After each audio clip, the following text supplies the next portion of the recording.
आज हम करने वाले हैं क्लास 10 का साइंस है और यहाँ से मैं करूँगी जैकबोर्ड। ठीक है, जैकबोर्ड क्लास 10 का है और यहाँ से हम साइंस जो करने वाले हैं ये आप देख पा रहे होंगे यहाँ पर जो लिखा हुआ है प्रथम स्वाधिक परीक्षा पाठ्यक्रम 2022 एंड 23, यानी जो आपका जो सिलेबस है साइंस का जो 2022 एंड 23 उन स्टूडेंट के लिए जिन्होंने फ़िलहाल एग्ज़ाम देने वाले हैं, यानी कि नवंबर में फर्स्ट टर्म एग्ज़ाम।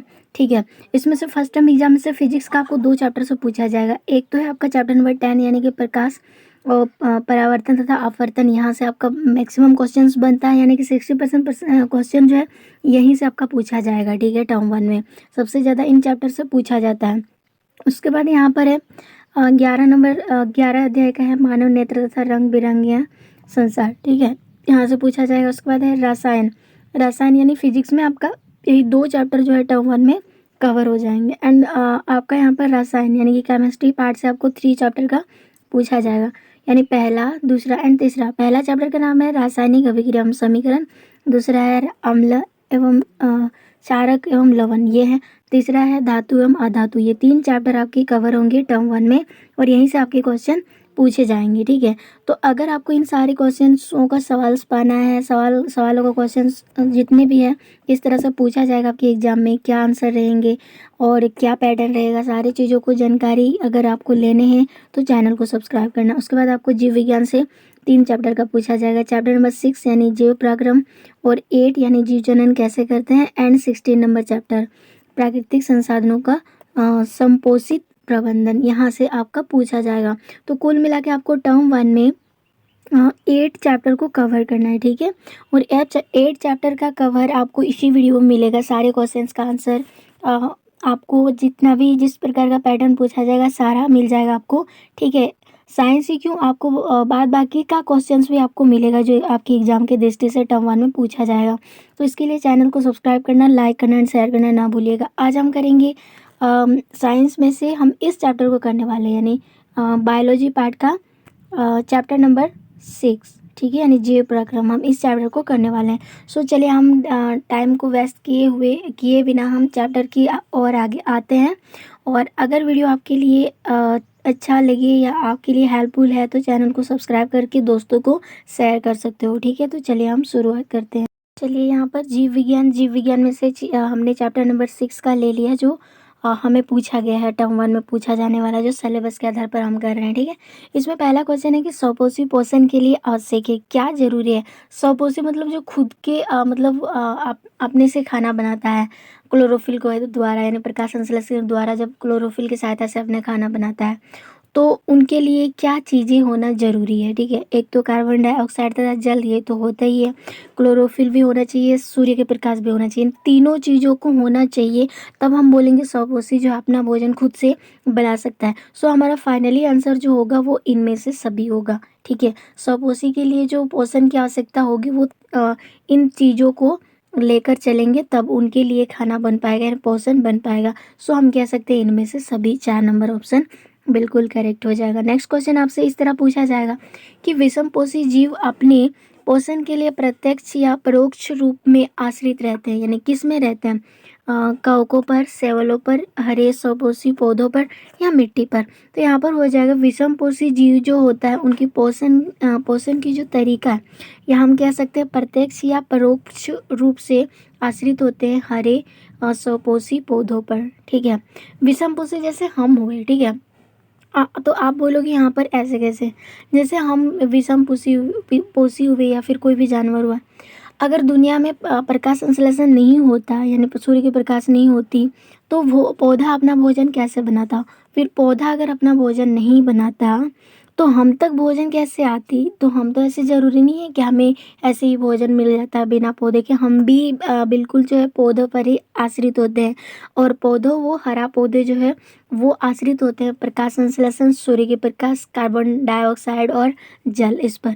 सो इसीलिए हम कह सकते हैं विषमपोषी जो है वो बिल्कुल प्रत्यक्ष या परोक्ष रूप से किस पर है, हरे स्वपोषी पौधों पर निर्भर होते हैं। तो थर्ड ऑप्शन हमारा बिल्कुल करेक्ट हो जाएगा।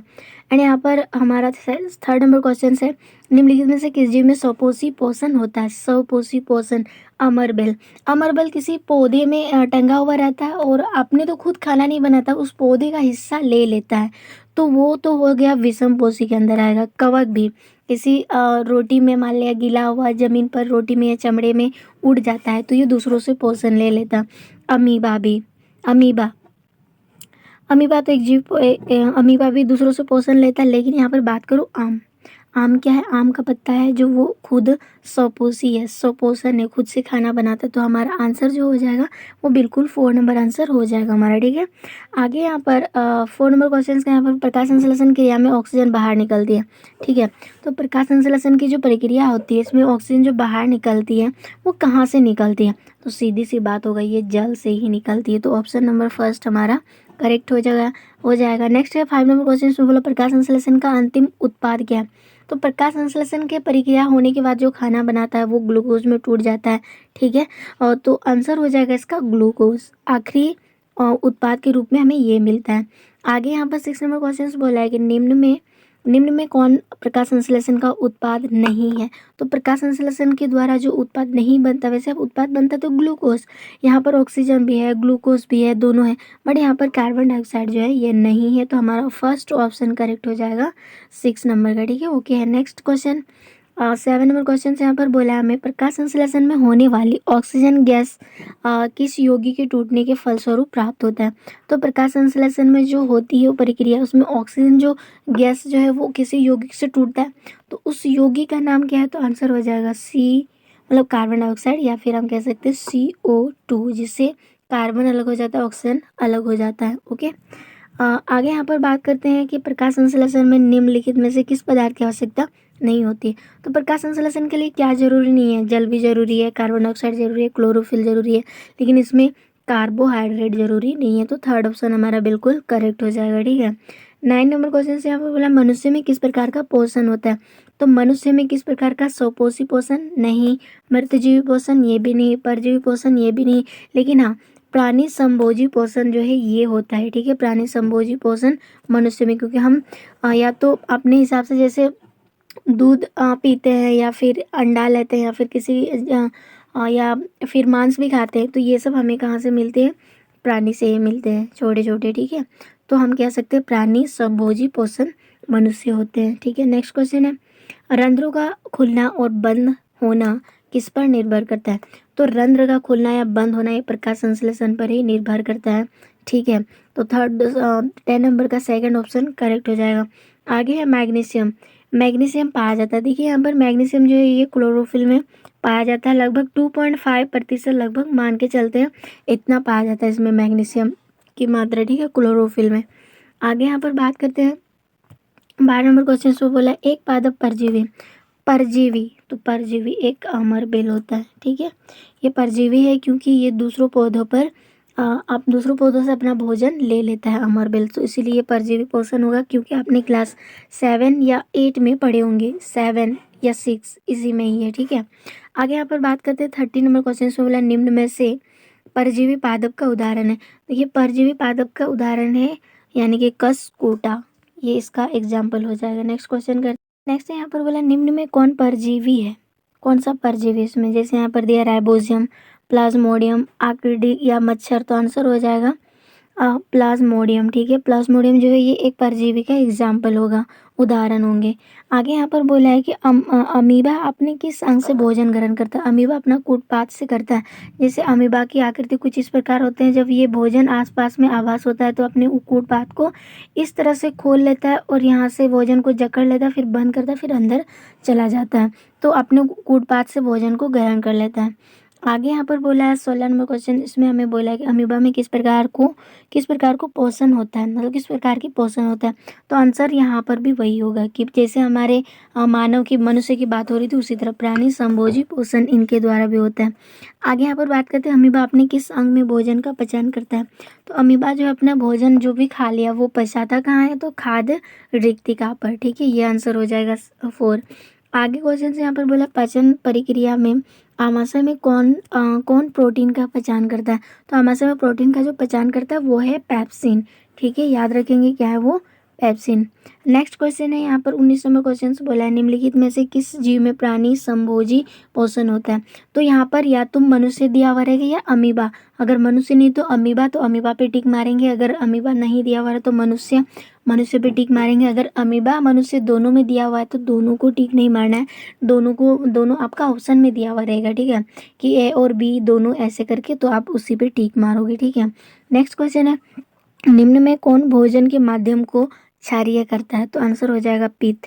पीत जो है वो भोजन करने की जो तरीका है, जो माध्यम है, वो क्या करती है, उसको क्षारीय बना देता है, पित्तरस, ठीक है। आपने सुना होगा बायोलॉजी में फिगर में, या फिर आपने मानव पाचन तंत्र में भी फोटो में देखे होंगे, पित्तरस जो भोजन को क्षारीय बना देता है, ठीक है।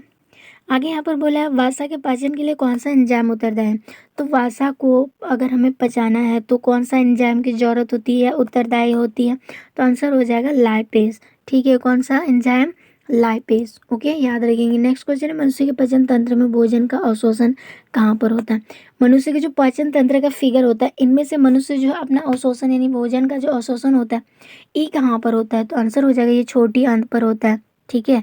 छोटी आंत आपने पाचन तंत्र में देखे होंगे, पेट के मतलब पेट में ही होता है, ठीक है। एक होता है बड़ी आंत, एक होता है छोटी आंत। तो छोटी आंत पे ही भोजन का शोषण होता है।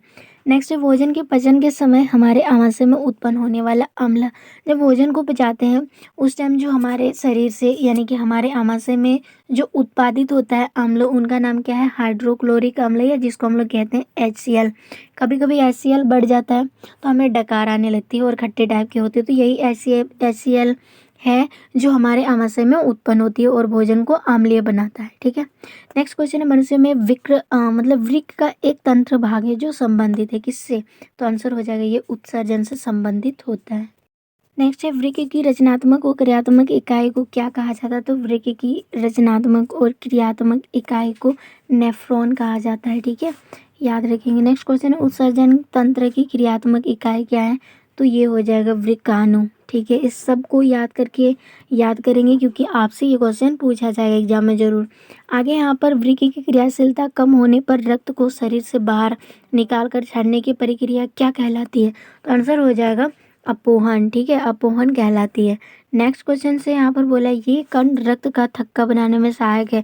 तो कौन बनाता है। तो आंसर हो जाएगा प्लेटलेट्स या पट्टिकाणु, जो रक्त की थक्का को बनाने में इनकी सहायता करती है। से यहाँ पर बोला रक्त वाहिकाएं जो रुधिर को हृदय से शरीर के विभिन्न भागों तक ले जाती है, तो उसको क्या कहा जाता है। तो रक्त की जो वाहिकाएं हैं यानी कि जो रुधिर से लेकर हृदय से लेकर शरीर के विभिन्न भागों तक पहुंचाती है, इनको क्या कहा जाता है। तो इसको कहा जाता है धमनी, ठीक है। धमनी की वजह से जो रक्त वाहिकाएं हैं वो रुधिर से होते हुए हृदय से होते हुए पूरे शरीर में भेजती है, तो वो है धमनी, ठीक है। आगे क्वेश्चन बोला है कोई अंग कट जाने पर रुधिर का थक्का बनने में कौन मदद करता है। मतलब कहीं पे भी हाथ पैर कहीं कट जाता है, उसके बाद जो खून है वो थक्का बन जाता है, जम जाता है, तो इनको मदद कौन करता है, किसकी वजह से ये मतलब कि थक्का बन जाता है। तो आंसर हो जाएगा ये प्लेटलेट्स की मदद से, ठीक है। प्लेटलेट्स याद रखेंगे जो थक्का को बनाने में सहायता करती हैं। नेक्स्ट है मनुष्य और अन्य मांसाहारी जीव निम्न में से किसका पाचन नहीं कर पाते हैं। तो किसका पाचन नहीं कर पाते, सेल्यूलोज का पाचन नहीं कर पाते हैं, चाहे वो मनुष्य हो चाहे वो मांसाहारी जीव हो, ठीक है। सेल्यूलोज का पाचन नहीं कर पाते हैं। नेक्स्ट क्वेश्चन है मनुष्य की मुख गुहा में कितने जोड़े लाल ग्रंथियां पाई जाती है।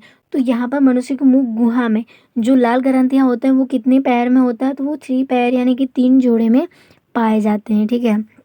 नेक्स्ट क्वेश्चन है पौधे में भोजन का स्थानांतरण किसके द्वारा होता है। तो पौधे में जो हर जगह भोजन को पहुंचाना है, ये इनके भोजन को जो पहुंचाने का तरीका है यानी स्थानांतरण करने का तरीका है, वो किसके द्वारा हो पाता है।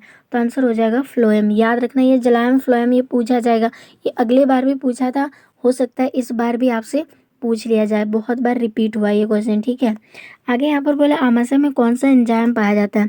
तो आमाशय में कौन सा एंजाइम पाया जाता है, पेप्सिन, याद रखेंगे। नेक्स्ट क्वेश्चन है पाचन प्रक्रिया में वसा का एम्लिसीकरण कौन करता है। तो आंसर हो जाएगा पित्तरस, ठीक है, पित्तरस करता है। नेक्स्ट क्वेश्चन है लार में कौन सा एंजाइम पाया जाता है। तो लार में टाइलिन एंजाइम पाया जाता है। जो लार हमारे मुंह में पाया जाता है ना, उसमें एंजाइम जो पाया जाता है वो टाइलिन होगा। ठीक है, नेक्स्ट है श्वसन के अध्ययन के लिए उपयोग किए जाने वाले बीज को क्या कहा जाता है? तो श्वसन के अध्ययन के लिए हम जो जिस बीज को अध्ययन के लिए उपयोग करते हैं उसको कहा जाता है अंकुरित बीज। ठीक है, नेक्स्ट क्वेश्चन है श्वसन वर्णक किससे कहा जाता है? तो श्वसन वर्णक को हम लोग हीमोग्लोबिन कहते हैं। ठीक है, हीमोग्लोबिन याद रखेंगे। नेक्स्ट क्वेश्चन है पाइरूवेट की विखंडन से यह कार्बन ऑक्साइड जल तथा ऊर्जा देता है, यह प्रक्रिया क्या कहलाती है? तो आंसर हो जाएगा ये कोशिका द्रव्य में होता है। मतलब ये क्रिया कहाँ पर होती है? तो कोशिका द्रव्य में होती है। ठीक है, आंसर याद करेंगे। नेक्स्ट क्वेश्चन से हमारा 41 में हमें पूछा क्या गया है कि श्वसन प्रक्रिया में पाइरूवेट का कार्बन डाइऑक्साइड जल और ऊर्जा में विखंडन जो होता है ये कहाँ पर होता है? ये माइटोकॉन्ड्रिया में होता है। ठीक है, याद रखेंगे माइटोकॉन्ड्रिया कोशिका का एक भाग का नाम। नेक्स्ट है यहाँ पर बोला पौधों में जल तथा खनिज लवण का संवहन किसके द्वारा होता है? तो ये जाइलम द्वारा होता है। जो भोजन को पहुंचाने का तरीका है एक जगह से दूसरी जगह, वो फ्लोएम द्वारा होता है। और जल और खनिज को संवहन करेंगे तो वो जाइलम। ये दोनों में से एक क्वेश्चन आपसे एकदम पूछा जाएगा एग्जाम में, ये दोनों को याद रखेंगे। ठीक है, आगे श्वसन प्रक्रिया में ग्लूकोज का पाइरूवेट में टूटना कहाँ पर होता है? तो ये माइटोकॉन्ड्रिया में ही होता है।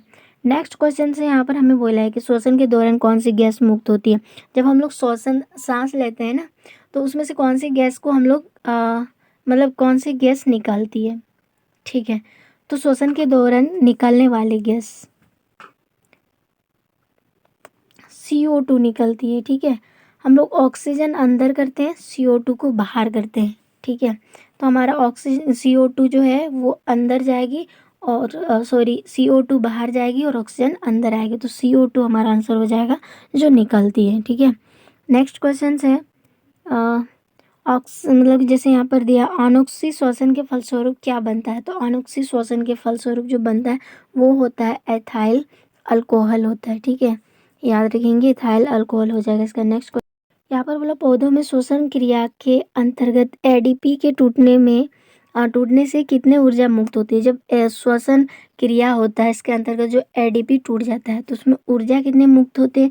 तो यहाँ पर जैसे दिया 30.5 kJ पर मोल हो जाएगा। ठीक है, इतना जो है और टूट जाता है, मतलब टूटकर इतना, मतलब एक ADP टूटने से इतना ऊर्जा मुक्त हो जाती है, याद रखेंगे। नेक्स्ट क्वेश्चन से पौधे में श्वसन कैसा होता है? तो पौधे में सांस कैसा होता है किसके द्वारा? तो आंसर हो जाएगा स्टोमेटा द्वारा होता है। ठीक है, स्टोमेटा भी कहते हैं, स्टोमेटो द्वारा श्वसन जो है पौधों में होता है।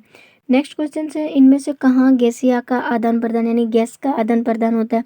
तो आंसर हो जाएगा वायु, मतलब कि वायु प्रकोष्ठ में। ठीक है, याद रखेंगे प्रकोष्ठ में, वायु प्रकोष्ठ में होता है गैसों का आदान प्रदान। नेक्स्ट क्वेश्चन से यहाँ पर बोला है 49 में शरीर में उत्पन्न हानिकारक अपशिष्ट पदार्थों का शरीर से बाहर निकालने की जो प्रक्रिया है ये किस जैव प्रक्रम में होता है? तो इसको कहा जाता है उत्सर्जन। कोई भी चीज़ जैसे हम लोग उस चीज़ को खा लेते हैं उसके बाद वो पच जाता है, पचने के बाद जो हानिकारक पदार्थ बन जाए उसको निकालते हैं, तो वो निकालने की प्रक्रम जो है वो जैव प्रक्रम को क्या कहा जाता है? उत्सर्जन। ठीक है, नेक्स्ट क्वेश्चन से यहाँ पर बोला पौधों में पत्तियों द्वारा बने हुए भोजन का संवहन किसके द्वारा होता है? तो फ्लोएम के द्वारा होता है। जो भोजन बने हुए संवहन ये फ्लोएम के द्वारा होता है। जल और खनिज का संवहन जाइलम के द्वारा होता है। ये दो चीज़ें याद रखना काफ़ी ज़्यादा जरूरी है। नेक्स्ट क्वेश्चन है यहाँ पर बोला 51 में रुधिर के तरल भाग को क्या कहते हैं? तो रुधिर के तरल भाग को प्लाज्मा कहा जाता है। ठीक है, नेक्स्ट क्वेश्चन है हृदय से रक्त को संपूर्ण शरीर में पंप किया जाता है, तो इसको क्या कहा जाता है? फेफड़ों द्वारा या नीलय द्वारा या अलिंदी द्वारा या इनमें से सभी, यानी किसके द्वारा हृदय से रक्त को संपूर्ण शरीर में मतलब पंप किया जाता है या भेजा जा रहा है? तो हृदय में जो खून तो हम तो जानते हैं हृदय में ही बनता है। ठीक है, तो रक्त को जो पंप करता है पूरे शरीर में भेजता है, तो ये किसके द्वारा होता है? तो आंसर हो जाएगा नीलय द्वारा। तो हृदय में जो रक्त पंप होता है, मतलब शरीर के संपूर्ण भाग में जो पंप होता है हृदय के द्वारा, तो वो किसके द्वारा से भेज पा सकता है? तो आंसर हो जाएगा नीलय द्वारा। ठीक है, नेक्स्ट है मछली के हृदय में कोष्ठकों की संख्या कितनी होती है? और मछली में 2 लेकिन मानव में 4 होता है, याद रखेंगे। मछलियों के कोष्ठक में 2 मतलब कोष्ठक की संख्या 2 होंगे। और जैसे यहाँ पर दिया मनुष्य या मानव में कितने कोष्ठक होते हैं? तो मानव में 4 कोष्ठक होते हैं। ठीक है, नेक्स्ट क्वेश्चन है 55 का 5 का, इसमें बोला है मानव हृदय में कितने अलिंद तथा कितने निलय होते हैं? निलय के द्वारा संपूर्ण शरीर में ही मतलब रक्त का पंप किया जाता है, ठीक है। अब अलिंद और निलय कितने होते हैं मनुष्य शरीर में? तो अलिंद 2 होते हैं, निलय भी 2 होते हैं मानव के शरीर में ही, ठीक है, याद रखेंगे। नेक्स्ट है मानव हृदय का औसतन प्रकुंचन यानी कि दाब है वो लगभग कितने के बराबर होते हैं? तो यहाँ पर दिया 120 mmHg के बराबर होता है मनुष्य का, ठीक है। आगे बात करते हैं यहाँ पर 57 का, पौधों में जलायम निम्नलिखित में से किसके परिवहन के लिए जिम्मेवार होता है? पानी और खनिज। तो यहाँ पर खनिज नहीं दिया, पानी तो पानी या जल भी दिया जा सकता है यहाँ पर, ठीक है, और खनिज तो खनिज। आगे यहाँ पर बोला भोजन एवं अन्य पदार्थों को शरीर में एक जगह से दूसरी जगह तक ले जाने के लिए कौन कौन जीव पराक्रम उत्तरदायी है? तो आंसर हो जाएगा संवहन, यानी 4 ऑप्शन बिल्कुल करेक्ट हो जाएगा। नेक्स्ट क्वेश्चन है, पौधों में मतलब कि वाष्पोत्सर्जन किस भाग में होता है? तो ये पत्ता द्वारा होता है, ठीक है, पत्ता में होता है पौधे के अंदर। आगे बात करते हैं यहाँ पर कि पादप के वायवी भागों द्वारा वाष्प के रूप में जल की हानि क्या कहलाती है? तो जल की जो हानि होती है ना, कभी कभी आप पेड़ के नीचे बैठे होंगे तो कुछ पानी आप पर गिरे होंगे छिर करके, तो आपको लगता है कि किसी ने कुछ किया होगा, लेकिन ऐसा कुछ नहीं होता, क्योंकि वो जो पानी है वो हानि हो चुका है। हानि होने के बाद पौधा उसको फेंक देता है, तो फेंकने के बाद जो निकलता है तो उसको कहा जाता है वाष्पोत्सर्जन। ओके, नेक्स्ट क्वेश्चन है, पौधे अतिरिक्त जल से छुटकारा पाते हैं? तो वो अतिरिक्त जल यानी कि जो खराब हुआ है उस जल से छुटकारा पाता है तो उसको फेंक देता है, सीधी बात, और उसी प्रक्रिया को कहा जाता है वाष्पोत्सर्जन, और इसी से वो अपना छुटकारा पा लेता है। अब आखिरी क्वेश्चन इस चैप्टर का, एंड इस चैप्टर खत्म हो जाएगा। उसके बाद जैसे ही आपका मॉडल क्वेश्चन आता है आपको सॉल्यूशन मिल ही जाएगा ऐसे चैनल पर, तो इसके लिए भी आपको चैनल को सब्सक्राइब करना पड़ेगा। चैप्टर का आखिरी क्वेश्चन है, चैप्टर नंबर 6 जैव पराक्रम का आखिरी चैप्टर है, आखिरी क्वेश्चन से। तो यहाँ पर बोला पादप में जाइलम उत्तरदायी होता है। तो पादप में जाइलम का क्या काम है? जल के वहन के लिए, यानी जल या खनिजों को एक जगह से दूसरी जगह ले जाने का काम जो है वो जाइलम का है। सो ये आंसर हो जाएगा। तो गाइज हमने यहाँ पर जो 6 चैप्टर है इसमें से 62 क्वेश्चंस को ऑलरेडी कवर कर लिए, ठीक है। और आगे के चैप्टर को अगर आपको करना है आगे चैप्टर के लिए तो चैनल को सब्सक्राइब करना एंड लाइक करना, शेयर करना ना भूलिएगा। और इसमें English, maths, social science, Hindi और जितने भी चीज़ें हैं सारी चीज़ों को आपको बता दिए जाएंगे बिल्कुल डिटेल्स में। तो इसीलिए चैनल आपके लिए बहुत ज़्यादा ज़रूरी है सब्सक्राइब करना और ऑल नोटिफिकेशन पर क्लिक करके